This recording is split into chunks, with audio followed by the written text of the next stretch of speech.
A Rochester doctor who treats the homeless is shining light on issues surfacing since the city banned camping on public property.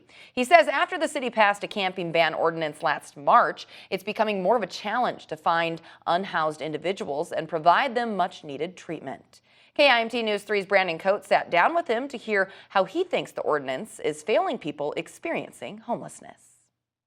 Dr. Jack McHugh collaborates with Rochester nonprofits like the Landing MN to get medical care to those experiencing homelessness. But he says the city camping ban ordinance is more of a hindrance rather than a solution. The ordinance ban has really made it a lot more challenging for us to provide the care that people need. Before the city rules of prohibiting camping on city and public property went into effect last March, the Mayo Clinic doctor tells me it was straightforward finding the unhoused at these large encampments. It would be easy to find 8-10 people on a given evening or day. But since the ordinance is decreasing the number of large encampments, he is struggling to find those who may be needing it the most, as he provides the care pro bono. Now, to be honest, we're lucky to meet more than 2 people. Since they are spreading out more by themselves. We may meet somebody on a Tuesday, and then the next week we can't find that person. So it's a lot harder to build that relationship and build that trust that you need. The homeless shelter Landing MN says those experiencing homelessness move around frequently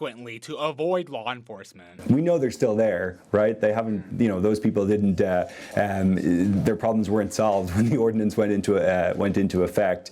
But what has happened is that they've gone further out. Moving to the outskirts of city limits or deeper into Rochester woods, furthering them from society. Which makes it, very difficult to provide them medical care, but also connect them with the housing resources they need. Rochester Police says more of these people are accepting housing resources and utilizing overflow space here at shelters like the Landing. And Rochester, Brandon Cote, KIMT News 3.